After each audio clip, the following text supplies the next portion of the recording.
আর তো দুনিয়ার কেউ নাই। মা ছিল, মা হারিয়ে গেছে। বাবাও ছিল, বাবাও চলে গেছে। আব্দুল মুত্তালিব ছিল, তিনিও হারিয়ে গেছেন। আম্মা জান খাদিজাও ছিল, তিনিও হারিয়ে গেছেন। এবার চাচা আবু তালেবও হারিয়ে গেলেন। এবার নবী বসে আছেন, কান্দেন। আল্লাহ রাব্বুল আলামিন বলেন, হে জিবরাইল, আমার বন্ধুর মন খারাপ থাকবে আর আমি হাবিব, আমি আল্লাহ নীরবে সয়ে যাব, তা হতে পারে না। হে জিবরাইল, আমার বন্ধুর কাছে যাও, আমার বন্ধুকে গিয়ে আমি আল্লাহর বাড়িতে দাওয়াত দেওয়ার ব্যবস্থা করো। আমার বন্ধুকে গিয়ে বলো, আমি আমার বন্ধুকে আমি আরশ মহল্লায় দাওয়াত দিতে চাই। জিবরাইল আসলেন। আসসালামু আলাইকা ইয়া রাসূলুল্লাহ, আসসালাতু আসসালামু আলাইকা ইয়া হাবিবাল্লাহ। ওগো আল্লাহর হাবিব, আল্লাহ রাব্বুল আলামিন আপনার কাছে পাঠাইছে। আপনার মনের খবর আল্লাহ জানতে পাইরা আল্লাহ বড় কষ্ট পাইছেন। আপনার বাবাও চলে গেছে, মাও চলে গেছে, সর্বশেষ আপনার দাদাও চলে গেছে, আপনার চাচা আবু তালেবও চলে গেছে, আপনার প্রাণ প্রিয় স্ত্রী আম্মা জান খাদিজাও চলে গেছে। ইয়া রাসূলুল্লাহ, ইয়া হাবিবাল্লাহ, আপনার কষ্ট বুঝতে পাইরা আল্লাহ রাব্বুল আলামিন, আপনার কষ্ট বুঝতে বাইরে আল্লাহ রাব্বুল আলামিন আপনাকে দাওয়াত দিয়েছেন।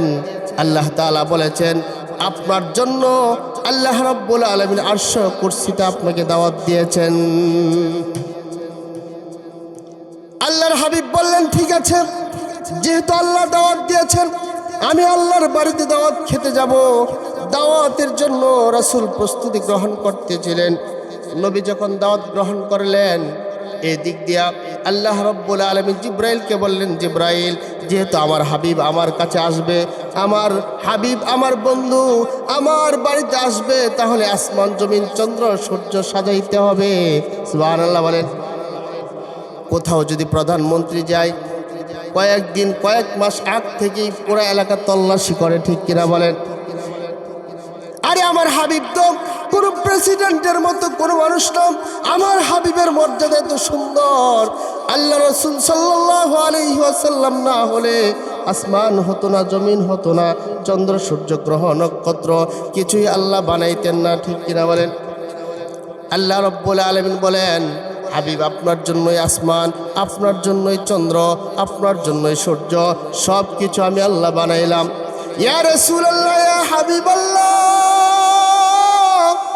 আপনাকে না বানাইলে আসমান দরকার ছিল না, চন্দ্র সূর্য গ্রহ নক্ষত্র কিছুই আমি আল্লাহ বানাইতাম না। ইয়া রাসূলুল্লাহ, ইয়া হাবিবাল্লাহ, আপনি আমার বাড়িতে আসবেন। নবীকে দাওয়াত দেওয়ার পরে, নবী দাওয়াত গ্রহণ করার পরে আল্লাহ রাব্বুল আলামিন জিবরাইলকে দায়িত্ব দিলেন, ও জিবরাইল, আসমান জমিন সব কিছু সাজানোর দায়িত্ব তোমাকে দিলাম, তুমি সব তদারকি করবা। এবং তুমি শুধু সাজাইলে চলবে না, একটা আলাদাভাবে এমন একটা তোমার ফেরেশতাদের মধ্যে এমন একটা দল গঠন করতে হবে, যে দল সর্বদাই আসমান জমিন সাজানো আছে কিনা তা তদারকি করবে। জিবরাইল আলাইহিস সালাম বলেন, ইয়া রাসূলুল্লাহ, জিবরাইল আলাইহিস সালাম বলে, আল্লাহ, আমি আসমান চন্দ্র সূর্য এমনভাবে সাজাবো।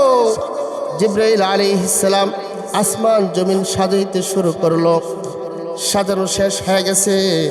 এবার গোয়েন্দারা রিপোর্ট করলো, আয় আল্লাহ, সব কিছু তো সাজানো শেষ হয়ে গেছে, এবার আপনার বন্ধুকে দাওয়াত দিতে পারেন, এবার আপনার বন্ধুকে আপনার কাছে নিয়ে আসতে পারেন। এই দিক দিয়ে বাইতুল মাকদাসকে সাজানো হয়েছে। নবী যে রাস্তা দিয়ে যাবে, ওই রাস্তাটা জান্নাতি ফুলের দ্বারা, জান্নাতি তুরা দিয়ে আল্লাহ রাব্বুল আলামিন সাজিয়েছেন। আরে আল্লাহর কাছে আল্লাহর বন্ধু যাবে, কেমন সাজানো হতে পারে বলেন? আল্লাহর কাছে আল্লাহর বন্ধু যাবে, আবার সেই সাজানোর দায়িত্ব যেহেতু জিবরাইলে পাইছে, তাহলে সাজানোটা কেমন হতে পারে? এদিক দিয়া জিবরাইল আলাইহিস সালাম রিপোর্ট করলেন, গোয়েন্দা বাহিনী দিয়ে রিপোর্ট করলেন যে আল্লাহ সব কিছু ঠিক আছে। যখন জিবরাইল বলছে আল্লাহ সব কিছু কি আছে, ঠিক আছে, তখন যেদিন মেরাজ হয়েছিল ওদিন রাত্রে জিবরাইল আলাইহিস সালাম মিকাইল আলাইহিস সালামকে আল্লাহ তাআলা পাঠাইলেন। ওই দিন আল্লাহ রাসূল সাল্লাল্লাহু আলাইহি সাল্লাম হাতিমে কাবার পাশেই উম্মে হানির ঘরে তিনি শোয়া অবস্থায় ছিলেন। এমনভাবে শুয়ে আছেন, ঘুম আসবে আসবে ভাব হয় না, এরকম একটা ভাব, ঘুম আসছে আসছে এমন একটা ভাব। এমন সময় উম্মে হানির ঘরের ছাদ অটোমেটিকলি সরে গেল। সুবহানাল্লাহ বলেন। হঠাৎ করে যদি এই ঘরের ছাদ সরে যায় বিষয়টা কেমন হবে বলে? আশ্চর্যের বিষয় না? মুসলমান ভাইরা আমার, হঠাৎ করে উম্মে হানির ঘরের ছাদ সরে গেল। আল্লাহ রাসূল সাল্লাল্লাহু আলাইহি ওয়াসাল্লাম আশ্চর্য হয়ে গেলেন, ঘুম ভেঙে গেল। দেখে ছাদ সরে যাওয়ার পরে হযরত জিবরাইল, হযরত মিকাইল আল্লাহর পয়গম্বরের কাছে আগমন করলেন। আল্লাহ রাসূল চিন্তা করতেছে যে জিবরাইল তো কোনোদিন ছাদ দিয়ে আসে নাই, হয়তো দরজা দিয়ে আসছে, অন্য কোনো জায়গা দিয়ে আসছে, হঠাৎ করে জিবরাইল ছাদ সরায়া এই দিক দিয়ে প্রবেশ করলো, কারণটা কি? আল্লাহ রাসূল বুঝতে পারছে আল্লাহ তাআলা হয়তোবা আমার সাথে এমন একটা ঘটনা ঘটাইবেন যেই ঘটনা পৃথিবীর শুরু লগ্ন থেকে আজ পর্যন্ত কারোর সাথে ঘটে নাই। সুবহানাল্লাহ। আল্লাহ তাআলা তো আশ্চর্যের কথাই বলেছেন। আল্লাহ বলেন, সুবহানাল্লাযী আসরা বিআবদিহি লাইলাম মিনাল মাসজিদিল হারামি ইলাল মাসজিদিল আকসাল্লাযী বারাকনা হাওলাহু লিনুরিয়াহু মিন আয়াতিনা ইন্নাহু হুয়াস সামিউল বাসীর। সুবহান শব্দ উচ্চারণ করেছেন। আমরা যখন কোনো আশ্চর্য জিনিস শুনি তখন কি বলি? সুবহানাল্লাহ। ঠিক কিনা বলেন? আশ্চর্য জিনিস শুনলে সুবহানাল্লাহ বলতে হয়। আল্লাহ সুবহান শব্দ দ্বারা বলতেছেন, হাবিব আপনার সাথে একটা আশ্চর্য ঘটনা ঘটতে চলেছে। সুবহানাল্লাহ বলেন না? যেই মাত্র ছাদ সরে গেল, জিবরাইল আলাইহিস সালাম, হযরত মিকাইল আলাইহিস সালাম আগমন করলেন। আগমন করার পরে আল্লাহর পয়গম্বরের জিবরাইল ধরলেন ডান হাতে, মিকাইল ধরলেন বাম হাতে। আল্লাহর পয়গম্বরকে দুইজন সৈনিক করে হাতিমে কাবার কাছে নিয়ে গিয়েছে। নিয়ে যাওয়ার পরে আল্লাহর পয়গম্বর বলে, আমি তাকিয়ে আছি, আমি দেখতেছি আমার এই সিনা চাক করা হয়েছে, ওপেন হার্ট সার্জারি করা হয়েছে। ওপেন হার্ট সার্জারির পরে আমি লক্ষ্য করে দেখলাম আমার কলবটা, আমার হার্ট বের করা হলো। একটা পাতিলে দৌত করে কি একটা জিনিস ঢোকায় দেওয়া হলো। ঢোকানোর পরে কিছুক্ষণ পরে আবার হুঁশ আসলো। আমি তাকায় দেখলাম এমন একটা জন্তু, এমন একটা বাহন আমার কাছে আনা হলো, যে জন্তুটা গাদার চাইতে ছোট, খচ্চরের চাইতে বড়, ধবধবে সাদা। এমন একটা যখন আরোহণ আমার কাছে নিয়ে আসলো, নিয়ে আসার পরে জিবরাইল বললেন, ইয়া রাসূলুল্লাহ, ইয়া হাবিবাল্লাহ, ইয়া রাসূলুল্লাহ, ইয়া হাবিবাল্লাহ, এটার নাম হলো বুরাক। এই বুরাকটা শুধুমাত্র কেবলমাত্র আল্লাহ রাব্বুল আলামিন আপনার জন্যই বানাইছে। সুবহানাল্লাহ বলেন। বুরাক হলো একটা জন্তু, একটা আপনার কোথাও যাওয়ার একটা জন্তু। আমরা গাড়ি ব্যবহার করি না? কোথাও যাইতে গেলে কিসের দরকার হয়? গাড়ি আছে, প্লেন আছে, হেলিকপ্টার আছে, ঠিক না? আগে তো এগুলো ছিল না। আল্লাহ রাসূলের কাছে আপনার বুরাক নিয়ে আসা হয়েছে। বুরাকটা ছোট, এত বড়ও না ছোটও না, ধবধবে সাদা।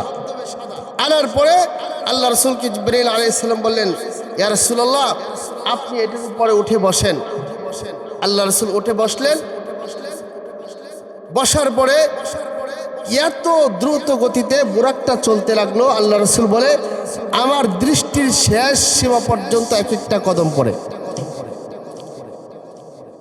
সুবহানাল্লাহ। আপনাদের মনোপুত হয়েছে না?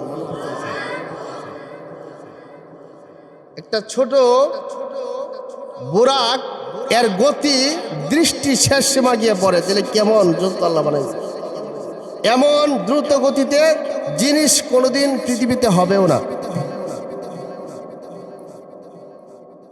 এবার জিবরাইল আলাইহিস সালাম আল্লাহর পয়গম্বরকে নিয়ে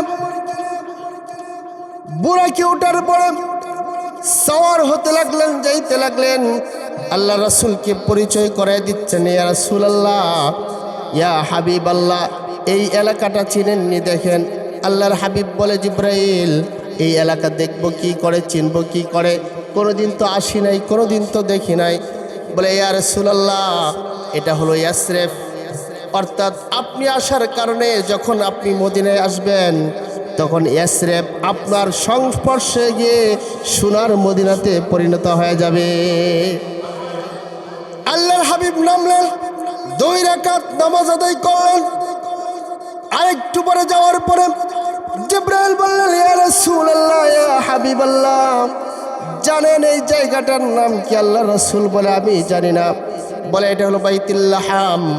এই জায়গায় আল্লাহ রাব্বুল আলামিন মূসা আলাইহিস সালামকে জন্মগ্রহণ করিয়েছিলেন।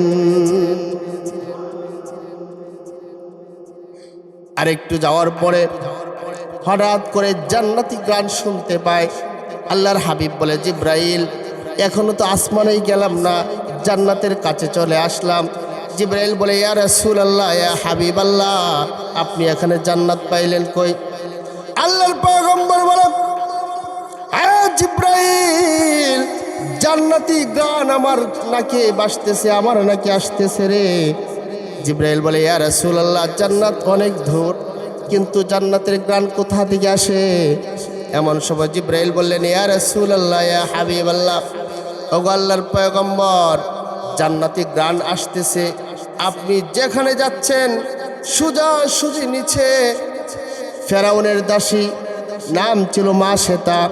মাশেতা ইসলামের জন্যে জীবন দিয়ে প্রমাণ করেছে আল্লাহকে ভালোবাসে। ওই দাসীর কবর থেকে জান্নাতের গান আপনার নাকি আসতেছে। আল্লাহর পয়গম্বর নামলেন, 2 রাকাত সালাত আদায় করলেন। আবার যাইতে লাগলেন, যাইতে যাইতে বাইতুল মাকদাসে গেলেন। বাইতুল মাকদাসে গিয়ে আল্লাহর পয়গম্বর দেখে ওখানে সমস্ত নবী রাসূলগণকে আল্লাহ একত্রিত করেছেন। আমার নবী শুধু নবী না, আমার নবী নবীদেরও নবী, ঠিক কিনা বলেন? আল্লাহর হাবিব শুধু আমাদের নবী না, আল্লাহর হাবিব শুধু আসমানের নবী না, জমিনের নবী না, আল্লাহ রাব্বুল আলামিন তাকে কুল কায়নাতের জন্য নবী বানাইছে। আল্লাহ বলে, ওয়ামা আরসালনাকা ইল্লা রাহমাতাল লিল আলামিন। আল্লাহ বলে, হাবিব, আপনাকে শুধু আসমানের নবী আমি আল্লাহ বানাই নাই, আপনাকে শুধু আপনার উম্মতের জন্য বানাই নাই। ইয়া রাসূলুল্লাহ, ইয়া হাবিবাল্লাহ, আপনি আসমানের নবী, আপনি চন্দ্রের নবী, আপনি সূর্যের নবী, আপনি জমিনের নবী, আপনি নবীদেরও নবী হলেন আপনি মুহাম্মদুর রাসূলুল্লাহ। সুবহানাল্লাহ বলে। এবার আল্লাহর রাসূল সাল্লাল্লাহু আলাইহি ওয়াসাল্লাম বাইতুল মাকদাসে গেলেন। যাওয়ার পরে নামাজের সময় হয়ে গিয়েছে, আজান দিবে কে? এবার আজান, এবার মুয়াজ্জিন হলেন জিবরাইল স্বয়ং নিজেই। সুবহানাল্লাহ বলেন। শ্রেষ্ঠ ফেরেশতা জিবরাইল আজান দিলেন। আজান দেওয়ার পরে নামাজের সময় যখন হয়ে যায়, দেখবেন আমাদের কিছু মুসল্লি দেখে নামাজের সময় যখন হয়ে যায় বারবার ঘড়ির দিকে তাকায়, আবার হুজুরের দিকে তাকায়। মানে সে বোঝাইতে চায় হুজুর নামাজের সময় হয়ে গেছে। নবীরাও মসজিদে নববীর মধ্যে নামাজের সময় হয়ে গেছে, ইমামতি করবে কে? যেখানে আদম থেকে ঈসা পর্যন্ত সমস্ত নবী হাজির। আপনারা কি বলেন, এখানে যদি সবাই আলেম থাকতো, আর এই আলেমের ইমামতি যে করেছে ছোট আলেম না বড় আলেম? কথা কন নাকি? এবার সমস্ত নবী রাসূলগণ একত্রিত হয়ে গেছে, নামাজের সময় হয়ে গেছে। কে নামাজ পড়াবে? আদম থেকে নিয়ে ঈসা পর্যন্ত সমস্ত নবী একজনে আরেকজনের দিকে তাকায়, বলে, কে রে কে? আজকে ইমামতি করবে কে? যেখানে সমস্ত নবী রাসূলগণ রয়েছে, এখানে ইমাম তো সকলকে মানায় না, ঠিক কিনা বলেন? কে ইমামতি করবে? নামাজের সময় হয়ে গেছে, সমস্ত মানুষগুলো, নবীগুলো, রাসূলগুলো এদিক সেদিক তাকাইতে শুরু করলো। নামাজের সময় হওয়ার সাথে সাথে জিবরাইল আলাইহিস সালাম আমার পয়গম্বরের ডান হাত ধরে ইমামের মুসল্লায় দাঁড় করায় দিছে। আদম আলাইহিস সালাম বুঝছে যেহেতু ইমামতি আজকে ইনি করবেন, নিঃসন্দেহে ইনি রাহমাতুল লিল আলামিন, উনি আমাদেরও নবী। সুবহানাল্লাহ বলেন। 2 রাকাত নামাজ শেষ করলেন। নামাজের পরে হযরত আদম আলাইহিস সালাম দাঁড়ায় গেলেন। আদম আলাইহিস সালাম বলে, হে নবী রাসূলগণ, তোমরা শোনো, আমি তোমাদের বাপ, ঠিক না? আমি ঠিক, আমি তোমাদের আব্বা আদম বলছি, আজকে তোমাদের মধ্যে এমন একজনকে পরিচয় করায় দিব যার সাথে ইতিপূর্বে তোমাদের কোনোদিন পরিচয় ছিল না। আল্লাহু আকবার বলেন। বাবা সন্তানকে যদি পরিচয় না করায়, সন্তান কিভাবে পরিচয় হবে? বাবা সন্তানকে নিয়ে যায়, বলে এই তোমার যেটা, উনি তোমার অমুক, উনি তোমার অমুক, ঠিক কিনা বলেন? বাবা আদম দাঁড়ায় গেছে, ডাক দেবে, এই সমস্ত নবী রাসূলগণ শোনো, আজকে আমার এক ব্যক্তিকে তোমাদের মধ্যে পরিচয় করায় দেব, যে নবী সৃষ্টি না হলে তোমরা হইতা না রে, যে নবী সৃষ্টি না হলে আসমান জমিন কিচ্ছু হইতো না। এমন সময় আল্লাহ রাসূলের ডান হাতটা ধরলেন, ধরার পরে দাঁড় করাইলেন, দাঁড় করায় বললেন, চিনো ওনাকে? চিনো? অনেকে বলতেছে না আমরা চিনি না, তবে শুনছি রাহমাতুল লিল আলামিন দুনিয়ার মধ্যে পদার্পণ করবে। হযরত আদম বললেন, ইনি হলেন রাহমাতুল লিল আলামিন। আল্লাহু আকবার বলেন। উনি হলেন রাহমাতুল লিল আলামিন। আল্লাহর হাবিব ধরে সালাম দিলেন, সকলের সাথে মত বিনিময় করলেন, সকলের সাথে সালাম মুসাফা করলেন। মুসাফা করানোর পরে আদম বলে, শোনো, ইনি আমাদেরও নবী, শুধু উম্মতের নবী না, উনি আমাদেরও নবী, অতএব সকলে আমার সাথে ওনার কালিমার সাক্ষ্য দাও। আদম আলাইহিস সালাম সকল নবীকে বললেন, বলো আশহাদু আল্লা ইলাহা ইল্লাল্লাহু ওয়াহদাহু লা শারীকা লাহু ওয়া আশহাদু আন্না মুহাম্মাদান আবদুহু ওয়া রাসূলুহু। তুলের পরে ঈমান আনলেন। ঈমান আনার পরে এবার সমস্ত নবীকে আল্লাহ রাব্বুল আলামিন আমার নবীর উম্মত বানায় দিলেন। আরে নবী যে শ্রেষ্ঠ নবী, আল্লাহ রাসূল যে শ্রেষ্ঠ নবী, এই জন্য সকল নবী রাসূলগণকে আল্লাহ তাআলা হাজির করে তাকে ইমামতের মুসল্লি দাঁড় করাইয়া শ্রেষ্ঠ নবী ঘোষণা দিয়া এরপরে মেরাজে নিয়ে গিয়েছেন। আরে মেরাজে যাওয়ার পূর্বে আল্লাহ তাআলা প্রত্যেকটা আসমানে এক একজন জলিল কদর নবীকে আল্লাহ সেট করছেন, নবীকে সংবর্ধনা দেওয়ার জন্য। সংবর্ধনা বলতে কি বুঝেন? মনে করেন অন্তর্বর্তী সরকার, বর্তমান উপদেষ্টা, প্রধান উপদেষ্টা ইউনূস সাহেব যদি কোনো এলাকায় আসে, আর ওই এলাকায় ওনাকে যারা সংবর্ধনা করবে, কে? যারা বর্তমান আপনার উপদেষ্টা আছে তারা, ঠিক কিনা বলেন? মনে করেন আপনাদের প্রধানমন্ত্রী আপনাদের এলাকায় আসবে, এই এলাকায় সংবর্ধনা কে দিবে? যিনি এমপি থাকবেন, রানিং এমপি, তিনি ফুলের মালা দিয়ে প্রধানমন্ত্রীকে বরণ করবেন, ঠিক কিনা বলেন? যদি তিনি না করে একটা অন্য কোনো সাধারণ নেতা দিয়ে করা, ইজ্জত থাকবো? কথা কন নাকি? ওই নেতা আর আমার রাসূলের নেতার মধ্যে আকাশ পাতাল ব্যবধান, ঠিক কিনা বলেন? মুসলমান ভাইরা আমার, এই দিক দিয়ে জান্নাতকে সাজানো হয়েছে। প্রথম আসমানে আল্লাহ রাব্বুল আলামিন আদম আলাইহিস সালামকে সেট করলেন। কথা বলবেন না? প্রথম আসমানে আল্লাহ রাব্বুল আলামিন হযরত আদম আলাইহিস সালামকে সেট করলেন, কারণ সন্তানকে সংবর্ধনা দিবেন বাবা সবার আগে। সন্তানকে সংবর্ধনা দেওয়ার অধিকার বাবার থাকে। আল্লাহু আকবার। দেখেন আল্লাহর সিস্টেমটা কত চমৎকার ছিল, যে আপনার সন্তান যদি বিশাল বড় একজন প্রফেসর হয়ে যায়, বড় একটা সরকারি কর্মকর্তা হয়, আপনার এলাকায় আসে, পুলিশ সুপার আগে আমি যাই, তখন আপনার ছেলে কইব, না স্যার আমার বাবা আগে, ঠিক কিনা বলেন? আমার এই পর্যন্ত আসার অবদান আমার বাবার, ঠিক কিনা বলেন? আল্লাহ রাব্বুল আলামিন প্রথম আসমানে আমার হাবিবকে নিয়ে আসছেন, হযরত আদম আলাইহিস সালামকে সেট করলেন, আর বললেন, হে আদম, প্রথম আসমানে তুমি থাকবা, তুমি আমার হাবিবকে তুমি সংবর্ধনা দিবা। আরে জান্নাতি ফুলের তোড়া নিয়ে আদম আলাইহিস সালাম দাঁড়িয়ে আছেন, এই দিক দিয়া প্রথম ব্যবহার করেছেন বুরাক। এরপরে রফরফ একটা হলো এমন একটা জন্তু যেটা হলো আসমানের দিকে উঠতে পারে, সুবহানাল্লাহ। এবার জিবরাইল আলাইহিস সালাম রফরফ আনা হলো, এমন একটা জন্তু আনা হলো, এমন একটা সিঁড়ি আনা হলো, যেই সিঁড়ি দিয়ে আল্লাহর পয়গম্বর উপরে উঠবেন। আল্লাহ রাব্বুল আলামিন আল্লাহর কাছে যাবেন। কোনো হেলিকপ্টারের দরকার নাই, কোনো বিমানের দরকার নাই। আরে এমন বিমান তো কোনোদিন পৃথিবীতে সৃষ্টি হবে না যেই বিমানটা আসমান পর্যন্ত পৌঁছতে পারবে।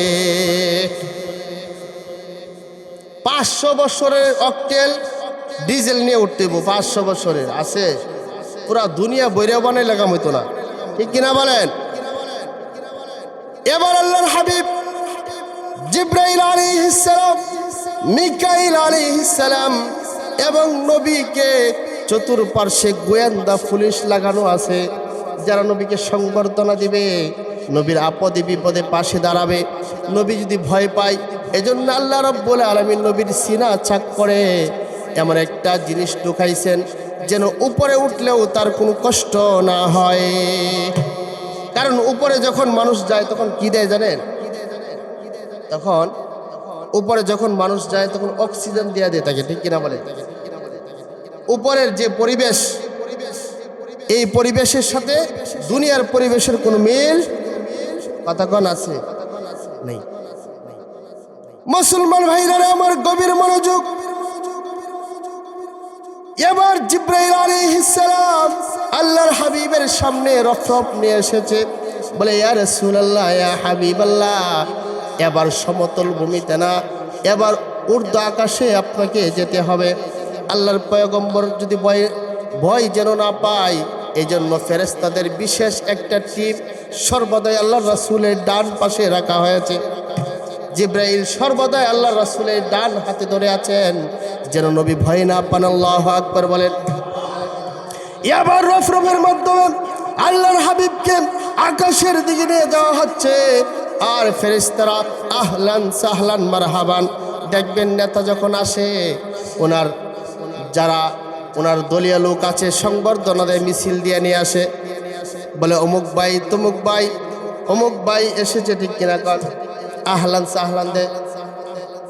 হযরত জিবরাইল আলাইহিস সালাম আল্লাহর হাবিবকে যখন আসমানে নিয়ে যায়, ফেরেশতারা আহলান সাহলান দিয়ে আমার পয়গম্বরকে সংবর্ধনা দেয়। প্রথম আসমানে গিয়ে যখন দরজা নক করলেন, ভিতর থেকে জবাব আসলো, মান আনতা, তুমি কে? বলে আনা জিব্রাইল। ও মাআকা, তোমার সাথে কে? বলে মুহাম্মাদুর রাসূলুল্লাহ। দরজা খুলে দেওয়া হলো। দরজা খুলে দেওয়ার পরে হযরত আদম আলাইহিস সালাম জান্নাতি ফুলের তোড়া নিয়ে আমার পয়গম্বরকে সংবর্ধনা দিচ্ছেন। আর ফেরেশতারা বলতেছেন আহলান সাহলান মারহাবান, ও আল্লাহর পয়গম্বর, আপনার আগমনে আমাদের প্রথম আসমান ধন্য হতে শুরু হয়েছে।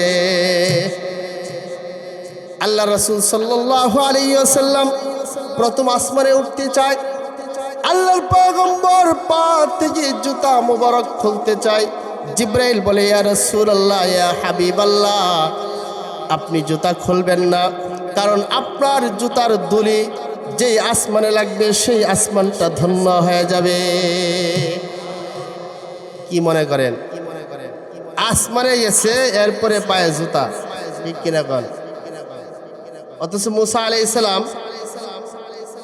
আল্লাহকে দেখতে চাইছিল। আল্লাহ একটু তোমাকে দেখতে চাই। আল্লাহ কো লাং তারানি, না রে মুসা, দুনিয়ার যে চক্ষু, এই চক্ষু আমি আল্লাহকে দেখা সম্ভব না। এরপরে মুসা তো অন্যরকম ছিলেন, আল্লাহরে যা কইতো তা না মানলে বিপদ হয়ে যেত।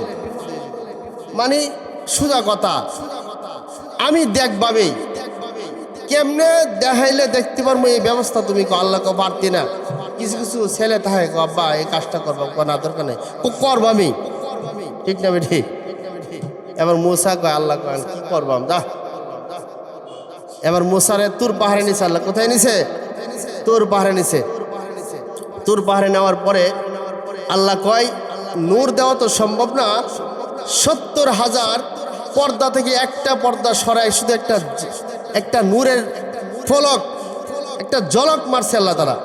জলক মারার সাথে সাথে মুসা আলাইহিস সালাম অজ্ঞান হয়ে পড়ে গেছে। তুর পাহাড় পুইরা ছাই হয়ে গেছে।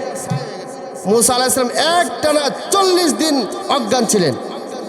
40 দিন পরে উঠছে। উঠার পরে আপনার এরকম নজর একটা মানুষ 40 দিন যখন বেহুশ থাকে, লোকটা মারা যাওয়ার কথা, আরে মারা যাবে, আল্লাহ যদি কারো সহায় হয় তাকে মারতে গিয়েও পারে না, ঠিক কিনা গণ? 40 দিন পরে হুশ আসার পরে ও কি দেখলাম রে, আল্লাহকে তো দেখতেই পারলাম না, একটা নূরের জলকানি দেখলাম, দেখার পরে এবার পাহাড়ে উঠতে চায়, যে জায়গায় নূর পড়ছে ওই জায়গায় উঠতে চায়, এমন অবস্থায় তার পায়ে ছিল জুতা। আল্লাহ কয় ফাখলা'না আলাইক ইন্নাকা বিল ওয়াদিল মুকদ্দাসি তুয়া। আল্লাহ রাব্বুল আলামিন বলে, মুসা কত বড় তোমার সাহস, যেই তুর পাহাড়ে আমি আল্লাহর নূর পড়ার কারণে কিছুক্ষণ পূর্বে এটা বরকতময় ছিল না রে মুসা, আমি আল্লাহর নূর পড়ার কারণে এটা বরকতময় হয়ে গেছে, এটা আর তুর পাহাড় না, এটা আমি আল্লাহর নূরে পরিপূর্ণ হয়ে গেছে। হ্যাঁ মুসা, যেই পাহাড়ে নূর পড়ছে বরকত হয়ে গেছে, ওই বরকতময় জায়গায় জুতা নিয়ে ওঠা যায় না। হে মুসা ফাখলা'না আলাইক, হে মুসা জুতা খুলে এরপরে তুর পাহাড়ে ওঠো। মুসা আলাইহিস সালাম আল্লাহ সামান্য তুর পাহাড়ে জুতা খুলে উঠতে বলে, আর অথচ আমার হাবিব প্রথম আসমানে গেলেন, জুতা খোলার চেষ্টা করলেন, জিব্রাইল বলে, ওগো আল্লাহর হাবিব ক্ষমা চাই, আপনি ক্ষমা করবেন, আপনি জুতা খুলবেন না, আপনার জুতার ধুলি প্রথম আসমানে লাগলে প্রথম আসমান ধন্য হয়ে যাবে। সুবহানাল্লাহ কইেন না, সাবধান,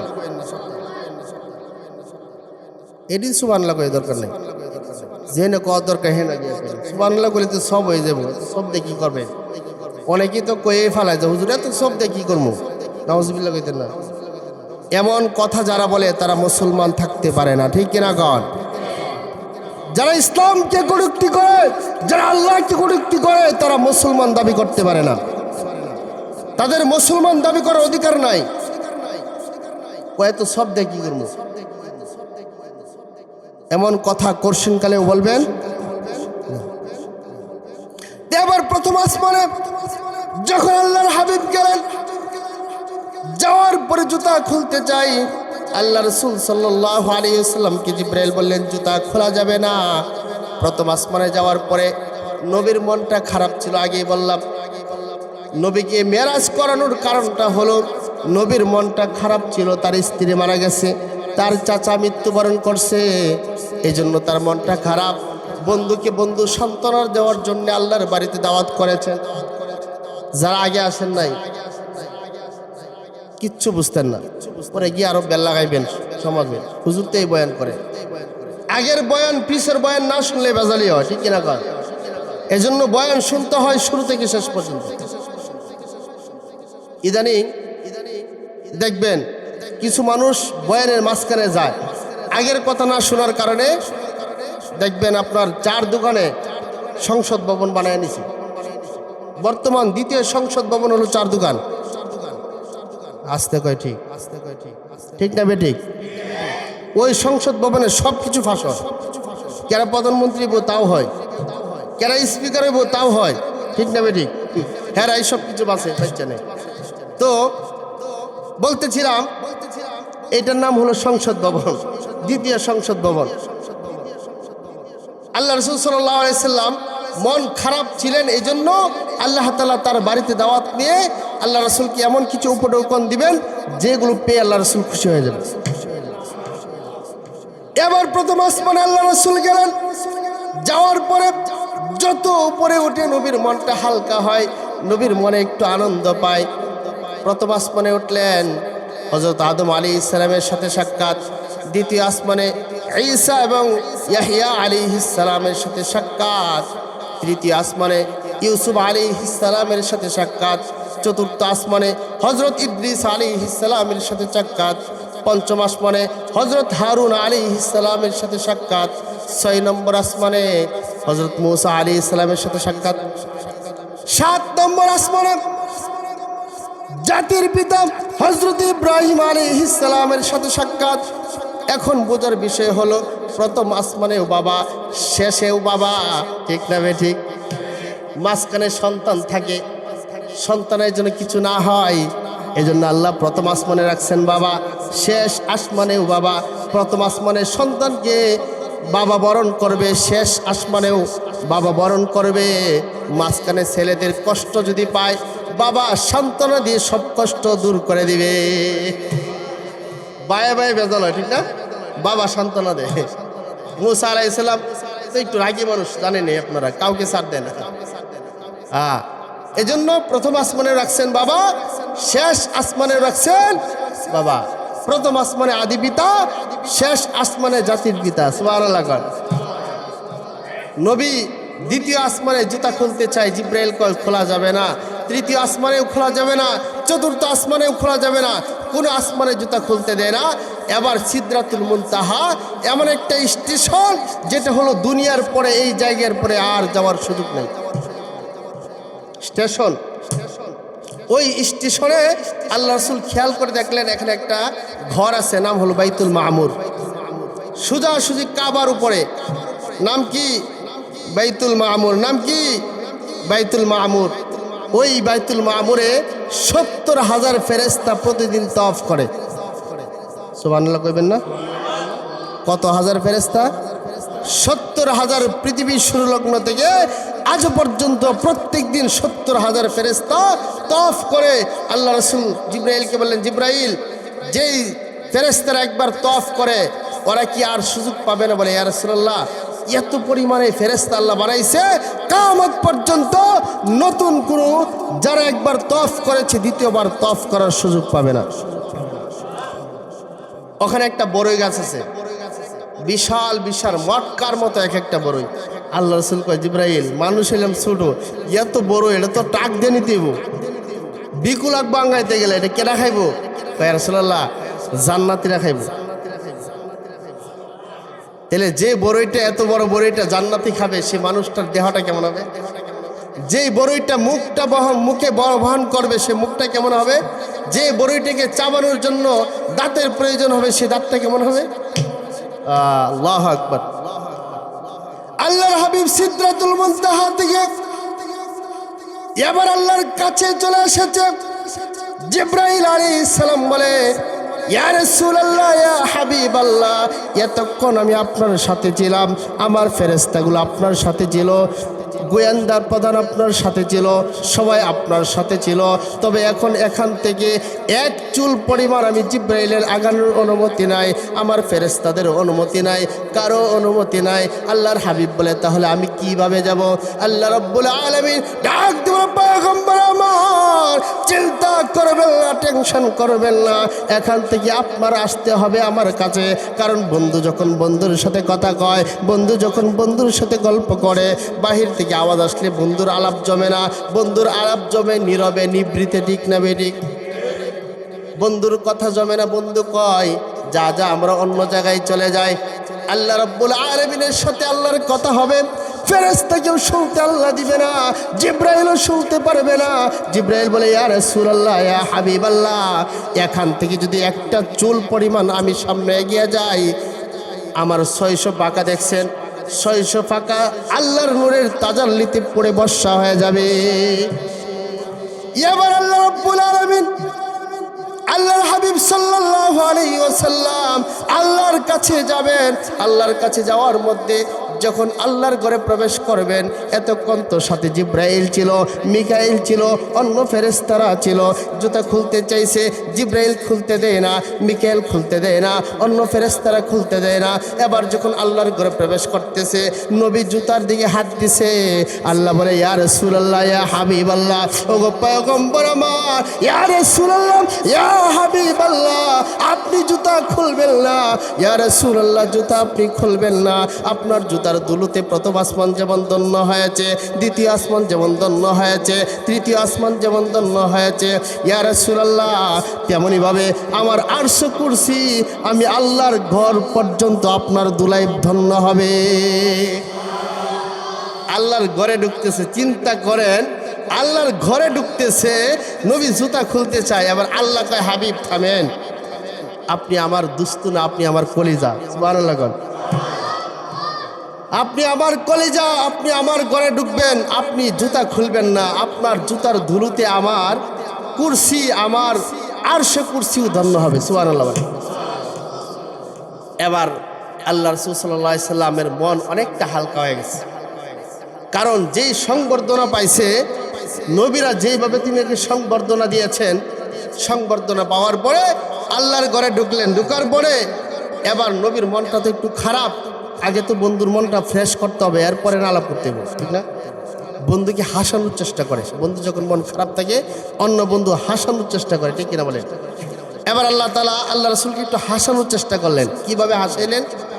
বন্ধুর বাড়িতে বন্ধু গেলে হাদিয়া নেওয়া যাওয়ার দরকার না, না নিলে বন্ধু তো বন্ধুই, ডাইরেক্ট গিরে দোস্ত আমার বাড়িতে আইসস, কিছু আনছস না, সেও হাইসা দে, ঠিক না?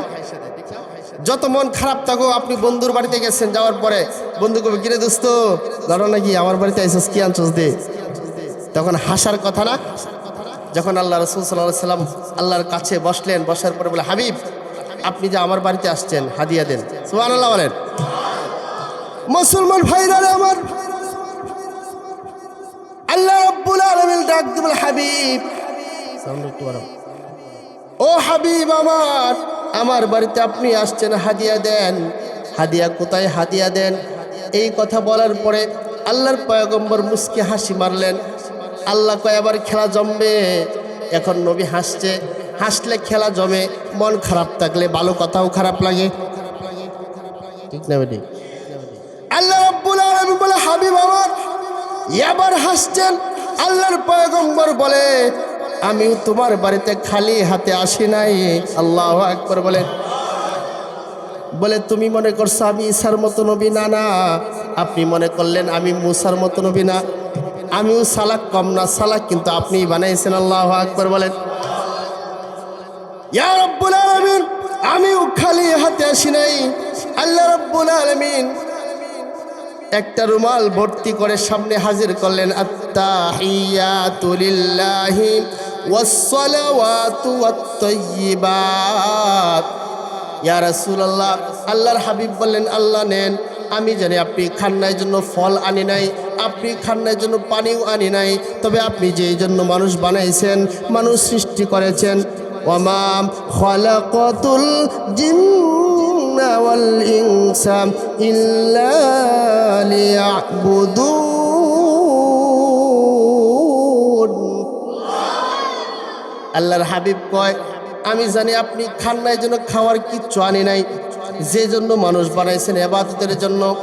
আয় আল্লাহ, হাত দ্বারা যত ইবাদত করেছি, কপাল দ্বারা যত ইবাদত করেছি, পা দ্বারা যত ইবাদত করেছি, চক্ষু দ্বারা যত ইবাদত করেছি, সব কিছু কাটতি বাইরা আপনার সামনে পেশ করলাম। সুবহানাল্লাহ।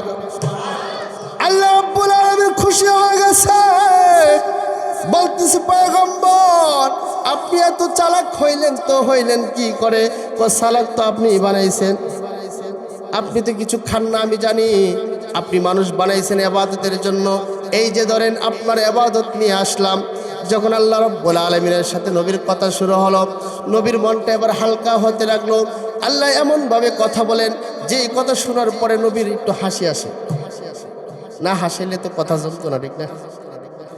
এবার যখন বলছে, এরপরে আল্লাহ রাব্বুল আলামিন নবীকে সালাম দিয়ে, আসসালামু আলাইকা আইয়ুহান নাবিয়্যু ওয়া রাহমাতুল্লাহি ওয়া বারাকাতুহু। ইয়া রাসূলুল্লাহ, আমার পক্ষ থেকে সালাম গ্রহণ করুন, আমার রহমত বরকত আপনার প্রতি বর্ষিত হয়ে যায়। নবীরে সালাম দেওয়ার পরে নবী মনটা আবার কালো করে নিয়েছে। এতক্ষণ একটু হাসছিল, এখন সালাম দেওয়ার পরে নবীর মনটা খারাপ। খারাপ কেন জানেন? আরে নবী কোথাও গিয়ে নবী উম্মতকে বলে নাই।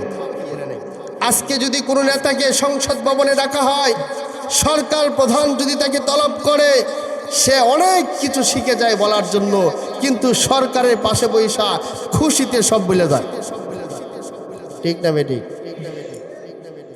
আল্লাহর কাছে গেছে নবী, যাওয়ার পরে যখন নবীরে সালাম দিছে, উম্মতের কথা কিচ্ছু কয় নাই, নবী মনটা আবার খারাপ করে বলছে। এবার করে, রাসূল আপনি মন খারাপ করলেন কি? আপনি তো জানেন কেন খারাপ করছি। আমি তো জানি। এরপরে আপনার মুখ দিয়ে বলা নিয়ে এক কথা, আমি আল্লাহ বলা আরেক কথা। কারণ মুসা তো আছে, যদি মুসা জানে যে আমি শিখাই দিছি, তাহলে আবার ধরবো আপনার। মুসারে 6 নম্বর 5 নম্বর 6 নম্বর আসমানে রাখছে আল্লাহ। ও মুসা যদি জানে যে আমি শিখাই দিছি, তাহলে কিয়ামতের দিন আমার ধরে বইব, ও আপনি তো শিখাই দিছেন। এবার আল্লাহর পয়গম্বর বলে, আল্লাহ আমার উম্মতের কথাতে কিচ্ছু কম না, আমি খুশি থাকবো কি করে? আল্লাহ রাব্বুল আলামিন বলেন, ও হাবিব আমার, আপনার উম্মতের কথা যদি আপনি বলেন আমি আল্লাহ তো সাপোর্ট করব, আপনি যদি বলেন বিষয়টা সহজ হয়, আমি বললে বিষয়টা অন্যরকম হয়, ঠিক কিনা বলেন? এবার আল্লাহর হাবিব বলেন, আল্লাহ আমাকে সালাম দিছো, আমার উম্মতের জন্য কি পাঠাইবা, আমার উম্মতকে কি দিবা? তখন আল্লাহ রাব্বুল আলামিন বলেন, ও হাবিব আমার, আপনার উম্মতের নেককার বান্দাদের প্রতি আমি আল্লাহ সালাম পাঠাইলাম। এবার নবীর মন খুশি হয়ে গেছে।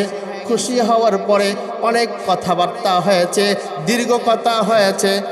কোন কোন কিতাবে লিখেছে আল্লাহর পয়গম্বরের সাথে আল্লাহর 27 বছর কথা হয়েছে। কয় বছর? 27 বছর। কিন্তু 27 বছর কাটলে কি হবে? আল্লাহ সময়কে বলছেন স্টক, আল্লাহ রাতকে বলছেন স্টক, আল্লাহ সময়কে বললেন স্টক। আর ভেজাল আছে? আল্লাহ যদি কয় থাম, এমনি থাকবি। মোবাইলে ভিডিও করলে অফ করে দিলে ক্যামেরার বাবার ক্ষমতা আছে, কিন্তু অফেই 1 ঘন্টা কথা হয়েছে, আবার চালু করলেন, এই 2 মিনিটই বাজবে, ঠিক না? ঠিক বলে আল্লাহ রাব্বুল আলামিন বলেন, আমার বন্ধুর সাথে আমার 27 বছর কথা হয়েছে। 27 বছর কথা হওয়ার পরে বন্ধু হাদিয়া নিয়ে আসছে। এবার বন্ধু কি করে? যাওয়ার সময় একটা লুঙ্গি দেয়, একটা প্যান্ট শার্ট দেয়, ঠিক না? বন্ধু হাদিয়া নিয়ে আসার পরে কি করে?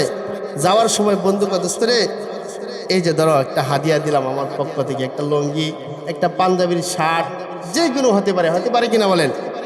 এবার আল্লাহ রাব্বুল আলামিনের পয়গম্বর চলে যাবেন, যাইতে মন চায় না, এরপরেও যেতে হবে। এবার কি হাদিয়া নেবেন? আল্লাহর পয়গম্বরকে আল্লাহ রাব্বুল আলামিন বলে, হাবিব আপনাকে আমি খুশি হইয়া আপনার উম্মতের জন্য 50 ওয়াক্ত নামাজ দিয়া দিলাম। 50 ওয়াক্ত নামাজ দিলে সুবহানাল্লাহ কইলেন না জীবনে? 5 ওয়াক্ত নামাজ পাই অসন্তুষ্ট, আল্লাহ না পারলে এটাই বলা, জুম্মাটা দিতে এটা বলা আছে। 50 ওয়াক্ত নামাজ পায় তো নবী যে খুশি হয়েছে, নবীর খুশি দেখে কেনা। এখন কবেন হুজুর নবী খুশি হইলো কি? 50 ওয়াক্ত নামাজ তো কষ্ট হইব। নবী তো কষ্টের দিকে তাকাইছে না, নবী চাইছে আমার উম্মতের নেকি বেশি হইব, আমার উম্মত আগে জান্নাতে যাবে। চিন্তা করছেন কোনটা ভাবছে আর আমরা ভাবছি কি? আমরা ভাবি 50 ওয়াক্ত নামাজ, আল্লাহ জুলুম করছো। আল্লাহ রাব্বুল আলামিন বলে, হাবিব 50 ওয়াক্ত নামাজ দিলাম আপনাকে। নবী 50 ওয়াক্ত নামাজ পাই আবার খুশিতে বাগবাগ হয়ে গেছে। প্রথম আসমানে, 7 নম্বর আসমানে জাতির পিতা ইব্রাহিম আলাইহিস সালামের সাথে সাক্ষাৎ। তিনি বাবার সন্তানের সাথে সব কথা বলতে, বাবাকে সব কথা শেয়ার করতে পারেনি। নবীকে খুশি দেখে আহলান সাহলান জানায় তিনি বিদায় দিয়ে দিলেন। দরা খাইছে 6 নম্বর আসমানে। মুসা কয় এত খুশি গিয়ে খারান, ও খারানির সময় নেই, তাড়াতাড়ি যাই গিয়ে উম্মতকে শুভ সংবাদ দিই। ও খারান আপনি তো আপনার সাথে কথা আছে। মুসা কইছে তো থামনি লাগে, তো খারেন আপনারা কি দিছে এত খুশি কে? দিছে 50 ওয়াক্ত নামাজ। সর্বনাশ, আপনি আমার পৃথিবীতে পরে আইছেন, যদি জন্ম আমার আগে, কিন্তু পৃথিবীতে আইছেন পরে। আমার উম্মতের 1 ওয়াক্ত নামাজ পড়া আছেন, 2 ওয়াক্ত নামাজ পড়া আছেন, তা পড়তে আছে না। 50 ওয়াক্ত আপনার উম্মত দুর্বল, আপনি আল্লাহর কাছে যান, তাড়াতাড়ি যান। গেছে রাসূল একবার, যাওয়ার পরে কাছে আল্লাহ বেশি ভুল হয়ে গেছে। মুসা কয়, কে কয়? মুসা কয় বেশি হয়েছে। আপনি কি কোন? আমি তো বুঝি না, আমার দিচ্ছেন তো আমি খুশি। মুসা কয় বেশি হয়ে গেছে, পাঠাইছে আমার কাছে, আমার আপনার কাছে। পাচ্ছে যান 5 ওয়াক্ত নামাজ কমাই দিয়েছে। আবার আইছে, আবার মুসা কয় কি খবর? 5 ওয়াক্ত কমাইছে। আরে তাড়াতাড়ি আবার যাইন, আবার কমাই লাগবে। মুসা তো দে জুড়ে কয় যাইন তাড়াতাড়ি। তখন রাসূল কি করবো? রাসূল তো সরল সোজা মানুষ, নবীদের মধ্যে সরল সোজা ছিলেন আমার রাসূল। মুসা আবার পাঠাইছে, আবার গেছে, আবার দিচ্ছে 5 ওয়াক্ত কমায়া। এইভাবে 5 বার পাঠাইছে, 9 বার গেছে। 9 বার, কয়বার? 9 বার। 9 বার যাওয়ার পরে আবার আইছে, আপনি বুঝতেছেন না, আবার যাই। লজ্জা লাগে আর আল্লাহর সামনে কেমনে একই দাবি নিয়ে একজন মানুষের কাছে কয়বার যাওয়া যায়? আর আল্লাহ রাব্বুল আলামিন রাসূলকে 9 বার নিলেন কেন? তিনি তো একবারেই 5 ওয়াক্ত নামাজ করতে পারতেন, ঠিক না? মুসলমান ভাইরা আমার, আল্লাহ রাব্বুল আলামিন এখানে একটা ঘটনা ঘটাইছেন। আল্লাহ রাব্বুল আলামিন জানতেন মুসার কাছে যাওয়ার পরে মুসা বারবার পাঠাবে, আল্লাহ রাসূলের সাথে আল্লাহর বারবার সাক্ষাৎ হবে। বন্ধুর সাথে বারবার বন্ধুর সাক্ষাৎ হলে সম্পর্ক গভীর হয়, সম্পর্ক মধুর হয়। আল্লাহ রাব্বুল আলামিন বলে আমার হাবিব 9 বার আসছে, আমি আল্লাহর সাথে 9 বার সাক্ষাৎ হয়ে গেছে। সুবহানাল্লাহ বলে 9 বার আমার হাবিব আমার সাথে সাক্ষাৎ করেছে। আল্লাহ রাব্বুল আলামিন 9 বার সাক্ষাৎ করার পরে মুসা কি বলে, মুসা রে তোমার কাছে দোহাই লাগে অনুরোধ, আর আমাকে পাঠাইও না, লজ্জা লাগে। তো আপনি আবার যান, বলে না না, আল্লাহ রাব্বুল আলামিন বলে হাবিব আমি দিয়েছিলাম 50, কমাইতে কমাইতে দিলাম 5 ওয়াক্ত। ইয়া রাসূলুল্লাহ ইয়া হাবিবাল্লাহ, আমি প্রতিজ্ঞা করতেছি আপনার উম্মত যদি 5 ওয়াক্ত নামাজ সঠিক সময়ে আদায় করে, সুন্দরভাবে আদায় করে, সঠিক সময়ে মসজিদে এসে জামাতের সাথে আদায় করে, আমি আল্লাহ রাব্বুল আলামিন 50 ওয়াক্ত নামাজের সব আপনার উম্মতকে দান করে দিব। ইয়া রাসূলুল্লাহ শুধু তাই নয়, আপনাকে আমার বাড়িতে এনে মেরাজ করেছি, আমি কথা দিলাম আপনার উম্মত যখন 5 ওয়াক্ত নামাজ মসজিদে এসে আমি আল্লাহর কুদরতি ভাবে সিজদা দিবে, আমি 5 বার আপনার উম্মতের সাথে আমি মেরাজ করতে যাব। আপনি আসছেন, আমি আপনার উম্মতের কাছে যাব, শুধু আপনার দিকে তাকায়। সুবহানাল্লাহ কোন মুহতারাম হাজরিন, বিশাল লম্বা ঘটনা, 2 ঘন্টা না 5 ঘন্টা করলে শেষ হতো না, ঠিক না ঠিক? আজকে এই পর্যন্ত থাকুক, ঠিক না ঠিক? আল্লাহ রাব্বুল আলামিন যেন এই ঘটনা থেকে আমাদেরকে শিক্ষা নেওয়ার তৌফিক দান করে। কেমন নবী পাইছি আমরা যেন নবীর প্রতি একটু খেয়াল রাখি। যে নবী এত সম্মান আল্লাহ তাআলা দিয়েছেন, সেই নবীর উম্মত বিনা দরখাস্তে আল্লাহ আমাদেরকে বানাইছে, ঠিক কিনা বলেন? খুশি হওয়ার কথা না? খুশি হয়ে তো নবীর সুন্নতটা মানার কথা। অনেকেই আছে বয়ান শুনে কিন্তু সুন্নতের উপর আমল করে না।